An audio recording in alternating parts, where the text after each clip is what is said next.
আসসালামু আলাইকুম। স্বাগতম জানাচ্ছি বিবিসি নিউজ আন্তর্জাতিক সংবাদে। শুরুতেই সংবাদ শিরোনাম, এরপর বিস্তারিত। পারমাণবিক অস্ত্র তৈরি না করতে রাজি ইরান, ট্রাম্প।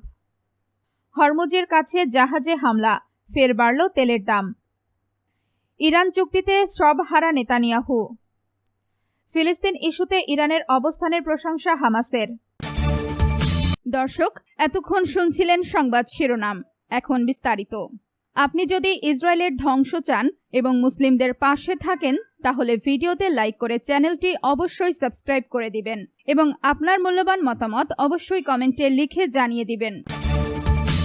পারমাণবিক অস্ত্র তৈরি না করতে রাজি ইরান, ট্রাম্প। মার্কিন প্রেসিডেন্ট ডোনাল্ড ট্রাম্প দাবি করেছেন, ইরান শতভাগ নিশ্চিতভাবে পারমাণবিক অস্ত্র তৈরি না করার ব্যাপারে সম্মত হয়েছে। সাম্প্রতিক সংঘাতের পর যুক্তরাষ্ট্র এখন শক্তিশালী অবস্থান থেকে তেহরানের সঙ্গে আলোচনা করছে বলেও জানান তিনি। এক প্রতিবেদনে এ তথ্য জানিয়েছে সংবাদ মাধ্যম মিডল ইস্ট আই। ট্রাম্প আরও বলেন, কৌশলগত হরমুজ প্রণালী এখনও উন্মুক্ত রয়েছে। তার দাবি, গত 23 জুন এই নৌপথ দিয়ে রেকর্ড 1,90,00,000 ব্যারেল তেল পরিবহন করা হয়েছে। হরমুজের কাছে জাহাজে হামলা, ফের বাড়ল তেলের দাম। ওমান উপকূলের কাছে হরমুজ প্রণালীর অদূরে একটি পণ্যবাহী জাহাজে অজ্ঞাত উৎস থেকে ছোড়া ক্ষেপণাস্ত্রের আঘাতের পর আন্তর্জাতিক বাজারে তেলের দাম আবারও বেড়েছে। এ ঘটনায় গুরুত্বপূর্ণ এই নৌপথের নিরাপত্তা এবং অঞ্চল থেকে তেল রপ্তানি স্বাভাবিক হওয়া নিয়ে নতুন করে উদ্বেগ তৈরি হয়েছে।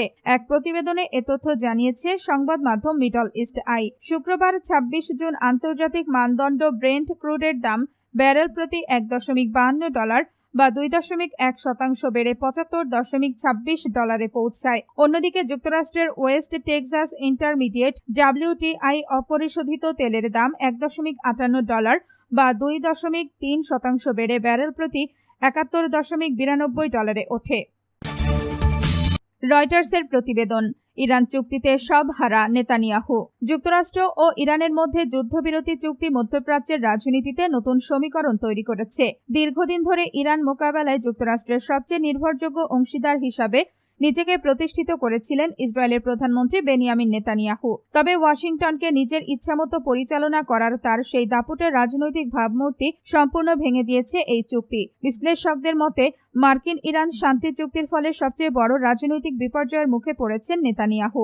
নেতানিয়াহুর বিশ্বাস ছিল, তিনি যুক্তরাষ্ট্রের ওপর কার্যকর প্রভাব খাটিয়ে ইসরায়েলের স্বার্থ রক্ষা করতে পারবেন। রিপাবলিকান পার্টির সঙ্গে ঘনিষ্ঠ সম্পর্ক গড়ে তুলে তিনি বারবার বলে এসেছেন, তেহরানকে নিয়ন্ত্রণে রাখতে হলে অব্যাহত সামরিক চাপ ছাড়া কোনো বিকল্প নেই। মার্কিন কূটনীতিকরা তাকে আমেরিকান হুইসপারার বলেও অভিহিত করতেন, কারণ তিনি এমন একজন নেতা হিসাবে পরিচিত ছিলেন যিনি সরাসরি ওয়াশিংটনের নীতি নির্ধারণী পর্যায়ে প্রভাব ফেলতে পারতেন। অন্য কোনো ইসরায়েলি প্রধানমন্ত্রী নেতানিয়াহুর মতো এতবার মার্কিন কংগ্রেসে ভাষণ দেননি বা মার্কিন রাজনৈতিক অঙ্গনে এত দীর্ঘস্থায়ী প্রভাব গড়ে তুলতে পারেননি। যুক্তরাষ্ট্রে তার অবস্থান ছিল দৃঢ়। তবে বিশ্লেষকদের মতে, ফেব্রুয়ারিতে ইরানের বিরুদ্ধে শুরু হওয়া যুক্তরাষ্ট্র ইসরায়েলের যুদ্ধের অবসান ঘটাতে ওয়াশিংটন ও তেহরানের মধ্যে হওয়া সাম্প্রতিক সমঝোতা সেই পুরনো ধারণাকে উল্টে দিয়েছে।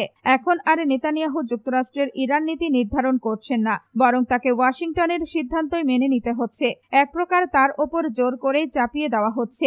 মার্কিন প্রেসিডেন্ট ডোনাল্ড ট্রাম্প এমন একটি সমঝোতার পথে এগোচ্ছেন যেখানে ইসরায়েলের আপত্তিগুলোকে ক্রমশ বাধা হিসাবে দেখা হচ্ছে। সাবেক মার্কিন কর্মকর্তা ডেনিস রস বলেন, দেশের ভেতরেও নেতানিয়াহু কঠিন অবস্থায় রয়েছেন।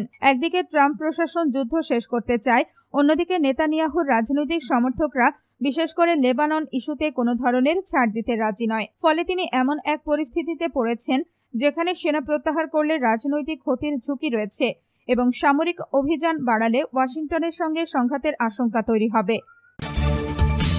ফিলিস্তিন ইস্যুতে ইরানের অবস্থানের প্রশংসা হামাসের। ফিলিস্তিনি জনগণের অধিকার আদায়ের সংগ্রামে ইরানের ধারাবাহিক ও দৃঢ় সমর্থনের প্রশংসা করেছে ফিলিস্তিনের ইসলামী প্রতিরোধ আন্দোলন হামাস। বুধবার হামাসের রাজনৈতিক ব্যুরোর সদস্য বামেস নাইম ও ইরানের পররাষ্ট্রমন্ত্রী আব্বাস আরাঘচির মধ্যে টেলিফোনে আলোচনা হয়। এ সময় বাসেম নাইম হামাস নেতৃত্বের শুভেচ্ছা বার্তা ইরানের সর্বোচ্চ নেতার কাছে পৌঁছে দেন। আলোচনাকালে তিনি যুক্তরাষ্ট্রের সঙ্গে সমঝোতায় পৌঁছানোর জন্য তেহরানকে অভিনন্দন জানান। একই সঙ্গে যুক্তরাষ্ট্র ও ইসরায়েলের কথিত আগ্রাসনের বিরুদ্ধে ইরানের দৃঢ় অবস্থান ও প্রতিরোধমূলক ভূমিকারও প্রশংসা করেন। বাসেম নাইম বলেন, ফিলিস্তিন প্রশ্নে ইরান দীর্ঘদিন ধরে যে নীতিগত অবস্থান বজায় রেখেছে এবং ফিলিস্তিনি জনগণের প্রতি যে সমর্থন দিয়ে আসছে তা অত্যন্ত গুরুত্বপূর্ণ।